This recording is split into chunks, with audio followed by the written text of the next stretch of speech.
11 money-saving tips. The almost nil wage growth rate and the ever-increasing standards of living has made money even more difficult than it was 10 years ago. Saving money does sound like a pipe dream for most people who are surviving on paycheck to paycheck. But the good news is it's not impossible. With the right tactics, you can start saving as soon as possible. From being financially stable to providing security in case of a crisis, and to so much more. Saving money is not just any other financial strategy, but a survival tool that is slowly becoming a need. But today, we are not here to talk about the importance of saving. That would take us the whole day. We are here to give you 10 things you can do to boost your ability to save money. But before we get into it, can you do us a huge favor by tapping the like button and hitting the subscribe button if you're new to the channel? If you did, thank you so much. Now, let's begin, shall we? 1. Create a budget. At the core of any financial plan is a budget. If companies can have it, then you sure do too. By creating a budget, you will be able to prioritize your expenditure, find a balance between your income and expenses, and determine the optimum monthly saving amount. The first step to do here is to check your credit card and bank statements, bills, and any other receipts to work out your recurrent expenses. Regular expenses could be your transport, insurance, electricity, or loans. Once you have a list with the figures, thoroughly go through each one of them and separate those that aren't needs but wants. This could include those pairs of shoes you buy every month, or payment for that app subscription that you hardly ever use. Now, check the new list against your income. If you spend more than what you get in a month, then you still need to slim down your expenses. Make sure some significant amount is left in your account after all expenses have been paid off.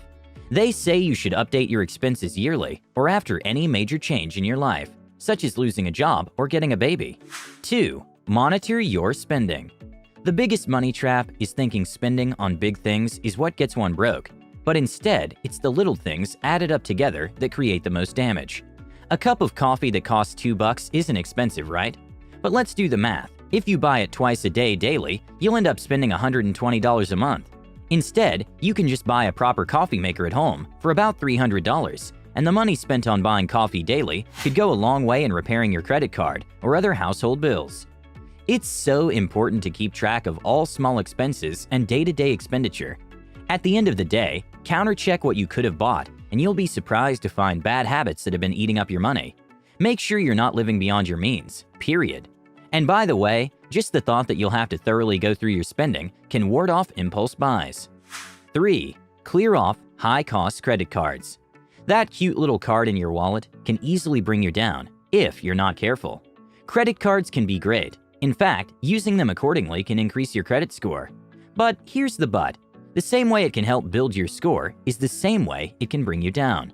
The golden rule to using them is to always pay them on time and to only use it for necessary items. If you're using your card to buy luxury goods and anything else you may want but not need, then you'll soon be in big trouble. To be honest, if you can't be disciplined around your credit card, then you should probably just chop it up. By recklessly using your card, you will end up with huge interest rates to pay every month, which will reduce the amount of money you can save. 4. Open your savings account. It sounds pretty obvious, right? But I'm sure 50% of the viewers don't have one. A savings account will restrict access to your money and at the same time give you a higher interest rate than your current account. Savings accounts are money storage centers where you can stash your discretionary income. Remember when we talked about the budget and mentioned you should strive to have some leftover money after you pay off your expenses? Well, the remaining money should be safely stored in a savings account until you know what you can invest in. While the interest rates may not be as high, it's always a great idea to have no access to extra money which you don't have use for. Having it lay around in your current account can easily tempt you into making impulse purchases. Scout around different banks to find out which ones have great rates. 5. Reevaluate large expenses. The expenses that take the largest chunk of your paycheck should be reevaluated every now and then. Go to your bank statements and identify what you've spent the most money on. Look for ways of saving money on these expenses by identifying alternatives. For example, comparing different insurance providers, refinancing your home loan, and all other services. If you take the time to revise these expenses, you can end up saving thousands of dollars. You can identify apps that have promotions and discounts to save you some money. Cutting down your expenses requires constant vigilance. Evaluate everything you spend your money on, including your internet and mobile service providers. 6. Cut off impulse buying. Today, ATMs, credit cards, and online shopping have made it so easy and convenient to spend money. Sadly, most of the time, we end up spending on things we don't need. Succumbing to temptations all boils down to an individual's willpower. To control your impulse, you will have to have self-control. Studies show that self-control is a muscle that tires out with time and use. And most of the time, it's the willpower of poor shoppers that gets depleted fast. The reason being, these people face repeated complicated shopping decisions. We're not trying to say that poor people are the worst shoppers. But for the people living in poverty, each and every decision, even purchasing soap, requires self-control and will dip into their limited willpower pool. The best way to handle this is by waiting it out before making a purchase. If you identify something you like, wait at least 24 hours before making a purchase. You'll be surprised that after the wait, the urge will decline. Another way to handle impulses is to calculate how many work hours the price represents. The chances are, you'll find out it's not worth it. 7. Smooth out your bills. I bet you're wondering what this is. Well, bill smoothing refers to a payment system offered by utility providers where one is able to pay them monthly or fortnightly instead of paying one large bill at a go. This system will protect you from bill shock if you're on a tight budget. By using this system, you will end up saving money over time through taking advantage of quick discounts for paying bills faster. You can also set money aside every month for annual bills. That is, adding how much your yearly bills cost, then working out how much it would take to pay it every month. That way, you'll always have some cash available to cover the next bills. 8. Plan meals. Start planning your meals if you want to save money. It's one of the easiest and most fun ways of saving cash. If you're aware of what you're eating for the week and have bought the groceries accordingly, you won't need to randomly visit the supermarket, where you might be tempted to make more purchases. By having meal plans, you'll make it even easier to stay in line with your budget. Also, you can identify lower-priced stores for shopping. However, before you buy any more food, look through your pantry and finish what is left first. A typical family of 4 household spends about $150 a week on groceries. This strategy is bound to save you about 20% of your grocery expenses. So, in the end, the same family could save $120 a month, which could pay for other expenses, such as electricity, mobile data plans, or internet. 9. Be a promiscuous buyer. The fastest way to become broke is by being a brand loyalist. A brand loyalist is that person who repeatedly buys a service or product regardless. What happens is, the seller is aware such a person is not price sensitive, and they can easily take advantage of their loyalty by charging them non-competitive prices.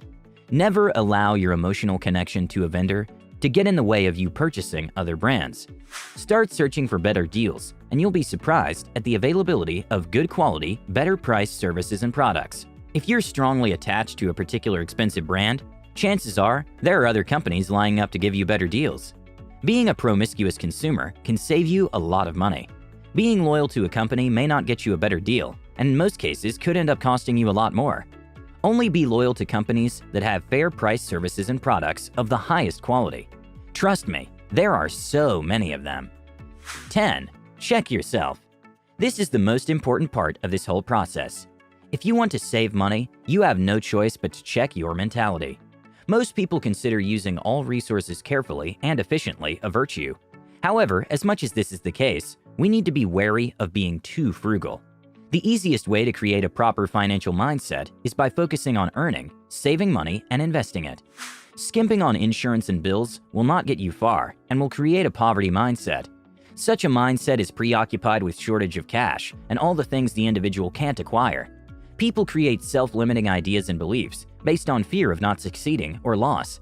Individuals with a prosperous mindset base their decisions on possibilities and are positive on their outlook and on money matters. What mindset do you have? Do you keep fretting about what you can't have at the moment, or simply appreciate what you have and work to get better? 11. Have a planner. Get a planner tool to work out how much you need to save aside every month to reach your targets. Most planners allow one to add images of the things you could be saving for. They say pictures will increase the motivation to achieve goals. Try it and let us know how it works out for you. That's it for today, you guys. Thank you so much for watching. We hope you learned a thing or two about money. If you liked the video, give us a thumbs up. If you didn't, let us know in the comments what we can do better. Also, if you're not already subscribed to the channel, go ahead and do that, and click the notification bell so you'll be updated every time we release a new video. Share this video with your friends and family. You never know whose life you could change. And lastly, if you have any ideas you'd like us to make a video on in the future, let us know down in the comments below. We love helping you guys out. With all that said, have a great day, you guys, and I'll see you all in the next one.